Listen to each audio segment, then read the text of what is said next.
मैं ये काम पवित्र आत्मा की सामर्थ्य से करता हूं। मुझे परमेश्वर की आत्मा का सामर्थ्य मिला हुआ है। ये चमत्कार, ये चंगाइयां, ये परमेश्वर की आत्मा से होती है। पर क्या आप परमेश्वर के आत्मा की सच्चाई जानते हैं? ये कब से मौजूद था? अगर नहीं जानते तो आइए आज इस विषय में बातचीत करते हैं। मेरे प्यारे साथियों, मेरे प्यारे दर्शकों, आप सभी को प्रभु यीशु मसीह के मीठे और मधुर नाम में शालोम। मैं बहुत आशीषित हूं कि आज फिर से आपके सामने परमेश्वर के वचन से इस वीडियो को लेकर आ सकता हूं। और मैं इसी तरह से जानता हूं कि आप भी आशीषित होंगे जब हम साथ मिलकर परमेश्वर के वचन से इन गहरे अध्ययन को करते हैं। और मैं आप सभी का स्वागत करना चाहता हूं आज के इस वीडियो में। आइए आज के इस खास वीडियो में देखते हैं कि हम क्या सीखने जा रहे हैं। अगर हम देखें, मेरे पास 3 सवाल है जिन पर हम आज बातचीत करेंगे। पुराने नियम और नए नियम में पवित्र आत्मा कैसे अलग था, पहला सवाल। और दूसरा सवाल जिस पर हम बातचीत करने जा रहे हैं, क्या पेंतेकुस्त से पहले पवित्र आत्मा मौजूद था? और तीसरा सवाल, प्रारंभिक कलीसिया में पवित्र आत्मा की क्या भूमिका थी?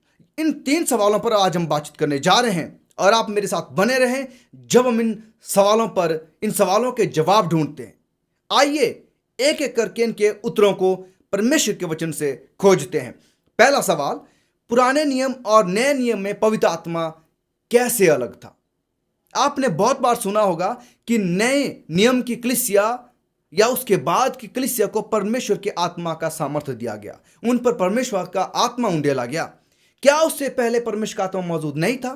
क्या उससे पहले परमेश्वर की आत्मा का सामर्थ्य या परमेश्वर का आत्मा काम नहीं करता था?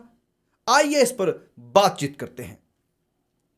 तो प्रश्न जो अभी तक हमने देखा, नए नियम की तुलना में पुराने नियम में पवित्र आत्मा का प्रकटीकरण कैसे हुआ, मैं इस सवाल को इस तरह से भी आपके सामने रख सकता हूं।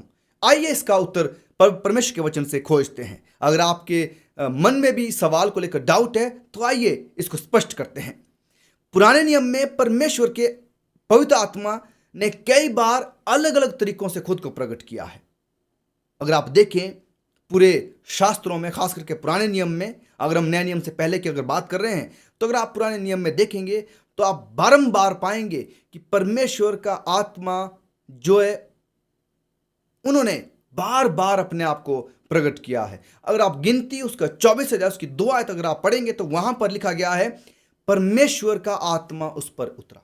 देखिए यहां पर हम देखते हैं कि परमेश्वर के आत्मा का जो यहां पर जिक्र हम पाते हैं। और अगर आप और आयतें अगर आप पढ़ेंगे तो आप देखेंगे न्यायों 6:34 में, यहां स्क्रीन पर जो आप सारी आयतें देख सकते हैं और उन्हें पूरी पढ़ सकते हैं। यह वीडियो ज्यादा लंबी ना हो इसीलिए मैं सिर्फ कुछ शब्द ही आयतों के पढ़ूंगा।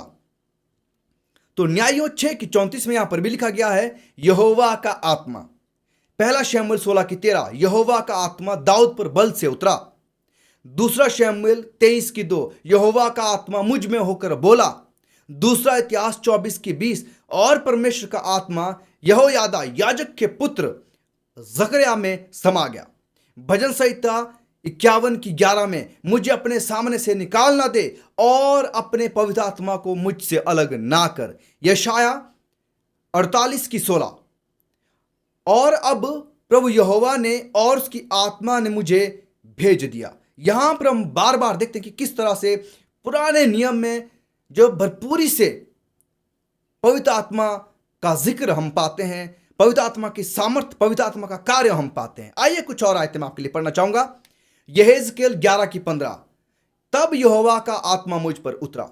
योएल 2:28 और 29 में, उन बातों के बाद मैं सब प्राणियों पर अपना आत्मा उंडेलूंगा। तुम्हारे बेटे बेटियां भविष्यवाणियां करेंगी और तुम्हारे पुरनिये स्वप्न देखेंगे और तुम्हारे जवान दर्शन देखेंगे। तुम्हारे दास और दासियों पर भी मैं उन दिनों में अपना आत्मा उंडेलूंगा। मेरे प्यारो, देखिए बार बार पुराने नियम में भी पवित्र आत्मा का जिक्र किया गया है।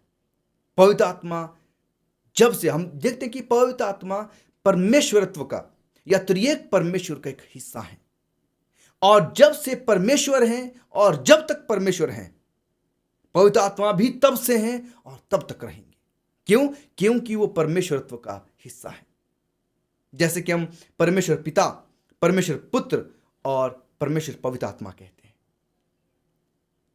तो हम देख सकते हैं कि पुराने नियम में जो पवित्र आत्मा था या उनका जो प्रकटीकरण था वो ठीक वैसे ही था।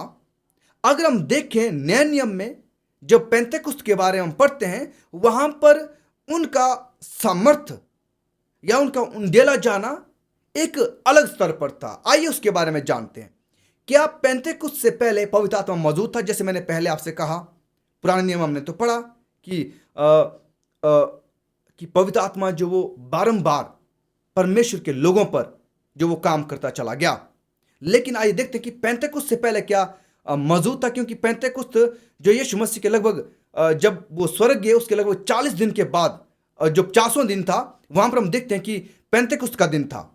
लेकिन क्या उससे पहले ही पवित्र आत्मा था? आइए शास्त्रों से पता लगाते हैं कि पेंतेकुस्त से पहले क्या पवित्र आत्मा मौजूद था। आइए देखते हैं। पेंतेकुस्त के दिन का तो आपको मालूम ही होगा कि कितना विशेष तरह से पवित्र आत्मा को लोगों पर उंडेल दिया गया था, खास करके वो जो ऊपरी कोठरी में बैठे हुए लोग थे उन पर। तो चलिए आइए देखते हैं। जैसे कि पुराने नियम में हम देखते हैं कि नूह के समय में लोगों के दिलों में परमेश्वर का आत्मा ने क्या किया? काम किया। उत्पत्ति 6 के दिन में ना केवल पेंतेकुस्त के दिन लोगों पर परमेश्वर का आत्मा उंडेला गया, पर नूह के समय में भी। और अगर आप देखें, यूसुफ में परमेश्वर का आत्मा था। उत्पत्ति 41 के 38, आप स्क्रीन में भी इन आयतों को देख सकते हैं। 70 प्राचीनों ने पवित्र आत्मा को प्राप्त किया। आप देख सकते हैं जब वो आत्मा उनमें आई तब वे नबूवत करने लगे। गिनती 11 की 25 में राजा शाऊल ने परमेश्वर का आत्मा उस पर बल से उतरा और नबूवत करने लगा। पहला शमूएल 10 की 10। देखिए, जो काम हम पतरस को करते हुए देखते हैं पवित्र आत्मा के उंडेले जाने के बाद, वैसे उस तरह के कुछ काम हम पुराने नियम में भी देखते हैं, जो कि पेंतेकुस्त से पहले पवित्र आत्मा की जो सामर्थ्य थी वो हम पाते हैं। पवित्र आत्मा यीशु की माता मरियम पर भी आया। मती 1 के 18 में यूहन्ना बपतिस्मा देने वाले वो भी जो है क्या है, अपनी माता के गर्भ में पवित्र आत्मा से परिपूर्ण हो जाएंगे। लूका 1 की 15 में एलीशिबा पवित्र आत्मा से भर गई थी। लूका 1 की 41 में आप पढ़ सकते हैं। देखिए, बार बार हमारे सामने ये सबूत या प्रमाण आते हैं जो कि पुराना नियम भरपूर है या पेंतेकुस्त से पहले भरपूरी से बताता है कि कैसे पवित्र आत्मा ने अपनी सामर्थ उस समय में भी दी, ताकि लोग परमेश्वर के काम को अधिकताई से या बहुताई से करते चले जाएं। और अब सवाल है कि क्या जो प्रारंभिक कलीसिया थी, शुरुआती कलीसिया थी, यानी कि जैसे यीशु मसीह का जो वो स्वर्गारोहण हुआ उसके बाद से लेकर 100 एडी या कुछ एडी तक, उसके बाद की कुछ एडी तक जो शुरुआती कलीसिया थी, क्या उसमें भी पवित्र आत्मा की कोई विशेष भूमिका थी? अगर थी तो वो क्या भूमिका थी? आइए इस विषय में पढ़ते हैं और जानते हैं। आज का अध्ययन आगे बढ़ाते हैं और यहां पर हम देखते हैं कि प्रारंभिक कलीसिया के विकास में पवित्र आत्मा की बहुत बड़ी भूमिका थी। इसीलिए आप इस बात को ध्यान में रखें और सोचें कि जब आप परमेश्वर के वचन को पढ़ते हैं तो परमेश्वर का वचन बिल्कुल उत्पत्ति की पहले अध्याय की पहली आयत से लेकर प्रकाशित वाक्य के आखिरी अध्याय की आखिरी आयत तक आपके साथ है, और उन सब लोगों के साथ भी जिनके विषय में हम पढ़ते हैं। तो ये एक विशेष बात है जिसके विषय में जानना बहुत जरूरी, क्योंकि बहुत सारे लोग ये सोचते हैं कि पवित्र आत्मा या तो नए नियम के कलीसिया या पेंतेकुस्त के बाद के लोगों को या अंत समय के लोगों के पास था या उनको दिया गया है या उन पर उंडेला जाता है। पर नहीं मेरे प्यारों, इस बात को हम ध्यान में रखें कि पवित्र आत्मा परमेश्वरत्व का एक हिस्सा है और वो जब से परमेश्वर अपने कार्यों में लगे हुए हैं तब से ही पवित्र आत्मा भी अपना काम कर रहे हैं। तो हम इस बात को ध्यान दें, सोचें और परमेश्वर से पवित्र आत्मा को अलग ना करें, एक बल की तरह उसे ना लें, पर वो ईश्वरत्व का एक हिस्सा है, एक व्यक्ति की तरह है। चलिए आगे बढ़ाते हैं अपने अध्ययन को। तो अपनी संसारिक सेवकाई जब कर रहे थे यीशु मसीह, तो उन्होंने अपने शिष्यों को भी यह कहा कि आत्मा के वरदान के लिए उनको प्रार्थना करना सिखाया। लूका 11 के 13 में आप पढ़ सकते हैं। और प्रभु ने भविष्य की घटनाओं को प्रकट किया मत्ती 24 में, और वादा किया कि पवित्र आत्मा के द्वारा और अधिक प्रकाश में उनको बहुत सारी बातें उनके प्रकाश में लाई जाएगी और सत्य की ओर उनका मार्गदर्शन किया जाएगा पवित्र आत्मा के जरिए से। यूहन्ना 16 की 13 में आप पढ़ सकते हैं। देखिए, चलिए पढ़ते हैं। उसके बाद प्रारंभिक कलीसिया में और क्या काम किए, जैसे कि पुनरुत्थान के बाद हम देखते हैं कि पुनरुत्थान के बाद की रात को मसीह ने उन पर फूंका और घोषणा की, पवित्र आत्मा लो। यूहन्ना 20:22 में देखिए किस तरह से यहां पर जो वो काम करता जा रहा है पवित्र आत्मा अपना। और स्वर्गारोहण से पहले यीशु ने अपने शिष्यों से वादा किया, परंतु पवित्र आत्मा के तुम पर आने के बाद तुम सामर्थ पाओगे। प्रेरितों के काम 1:8 में, प्रेरितों के काम 2:4 में लिखा गया है, और वे सब पवित्र आत्मा से भर गए और जिस प्रकार आत्मा ने उन्हें बोलने की सामर्थ्य दी वे अन्य अन्य भाषा बोलने लगे। यहां पर हम पवित्र आत्मा की सामर्थ्य को देखते हैं और देखते हैं आप कि जब चले गए और उन्होंने दुनिया में जब वचन को फैलाया, तो जैसे कि आपने सुना होगा या पढ़ते हैं कि उन्होंने दुनिया को इंग्लिश में कहते हैं अपसाइड डाउन, यानी कि उलट पुलट कर दिया। और वो कैसे? वो पवित्र आत्मा की सामर्थ्य से।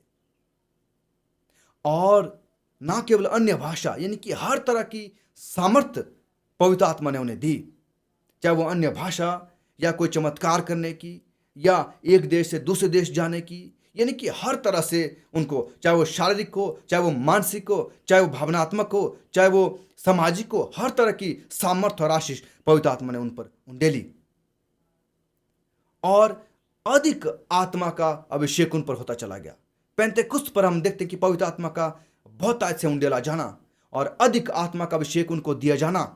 पेंतेकुस्त के बाद भी अगर आप पढ़ेंगे प्रेरितों के काम 6:3 में, पवित्र आत्मा और ज्ञान से परिपूर्ण थे वो लोग जिनको भेजा गया था।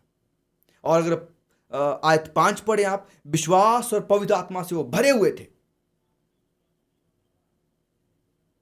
तो जब हम देखते हैं कि पवित्र आत्मा का इतना बड़ा एक विशेष हिस्सा रहा है परमेश्वर के वचन को लोगों के जरिए दुनिया तक पहुंचाने के लिए, तो आज आखिरी समय में आप और मैं सोच सकते हैं कि पवित्र आत्मा की हमें कितनी आवश्यकता है परमेश्वर के काम को दुनिया में ले जाने की। सोचें और गौर करें और इस पर चिंतन करें, मनन करें कि पवित्र आत्मा की सामर्थ्य का हमारे पास होना कितना लाजमी या जरूरी है।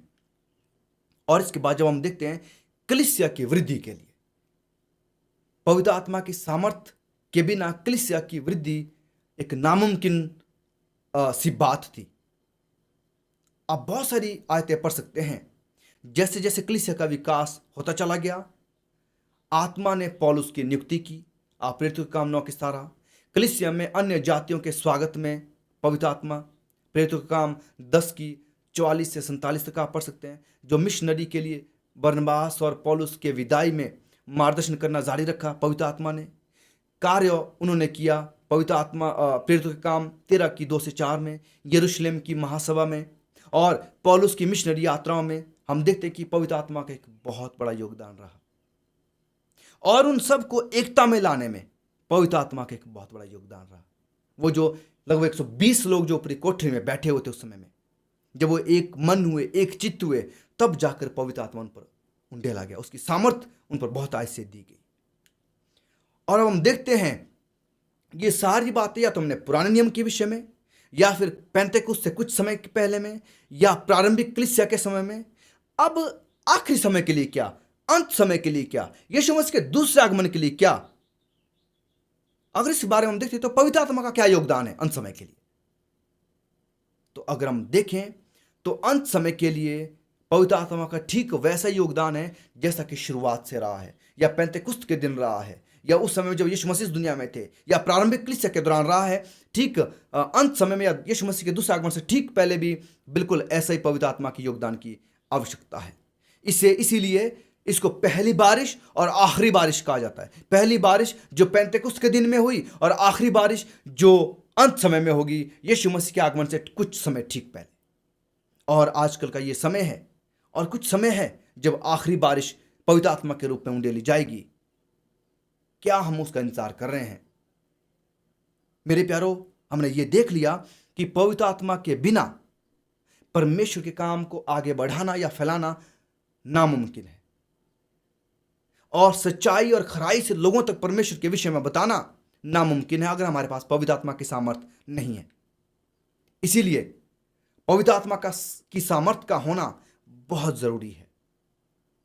जैसे पवित्र आत्मा ने उन सब लोगों के विषय में, चाहे दाऊद में या नूह या मूसा या यहोशू या यूसुफ, जब उन सब लोगों के जिंदगी में पवित्र आत्मा ने बहुत ताकत से काम किया, या फिर यीशु मसीह की ज़िंदगी में, या फिर यूहन्ना बपतिस्मा देने वाले की ज़िंदगी में, या फिर उन 70 चेलों या उन 12 चेलों की ज़िंदगी में, या फिर बाद में जो प्रेरित भेजे गए उनकी ज़िंदगी में, या प्रारंभिक कलीसिया की ज़िंदगी में, या फिर वो सारे लोग जो इन शताब्दियों के दौरान मसीह में बढ़ते चले गए थे, उनकी ज़िंदगी में जिन्होंने परमेश्वर के काम को बहुत ताकत से बढ़ाया, उनकी ज़िंदगी में पवित्र आत्मा की सामर्थ्य बहुत ताकत से थी। पर आज आखिरी समय में इस पवित्र आत्मा का होना और भी ज़्यादा लाजमी, और भी ज़्यादा ज़रूरी है मेरे प्यारों, और इसे आखिरी बारिश कहा जाता है। जैसे पहली बारिश फसल की बुआई के समय ज़रूरी होती है, और आखिरी बारिश फसल की कटाई से ठीक पहले, यानी कि फसल को पकने के लिए ज़रूरी होती है, वैसे ही पवित्र आत्मा की पहली बारिश जब से ये सुसमाचार का काम शुरू हुआ, उसके लिए पहली बारिश बहुत ज़रूरी थी, जो कि चेलों के समय में आई। और अब जब फसल पक चुकी है या वो कटने के लिए तैयार है, तो आखिरी बारिश ज़रूरी है कि उसको भरपूरी से वो फसल पक जाए और उसको काट कर परमेश्वर के खाते में जमा किया जाए। तो इसलिए ज़रूरी है पवित्र आत्मा की सामर्थ्य का, और हम इसके लिए दुआ करें, प्रार्थना करें। आने वाली वीडियो में हम देखेंगे कि कैसे हम उस पवित्र आत्मा को स्वीकार करें, कैसे हम उसको प्राप्त करें, हम उसके लिए क्या करना पड़ेगा। आने वाली वीडियो में हम ये सीखेंगे कि पवित्र आत्मा की सामर्थ्य हम में कैसे हो सकती है, कैसे हम उसको ग्रहण कर सकते हैं, कैसे हम उसको प्राप्त कर सकते हैं। और आशा करता हूं कि आज का वीडियो आपके लिए बहुत ही जानकारी से भरा हुआ रहा होगा, और आपने कुछ नई बात आज की इस वीडियो में सीखी होगी। जैसे आप इस वीडियो से आश्चर्यचकित हुए हैं, इसको दूसरों के साथ साझा करें। आप इसको पसंद करें, वीडियो को दूसरा साझा करें, इस पर कमेंट करें। अगर आपके कोई सवाल हैं, कोई डाउट्स हैं, कोई संदेह अगर आपके हैं, तो हम उस पर बातचीत करेंगे।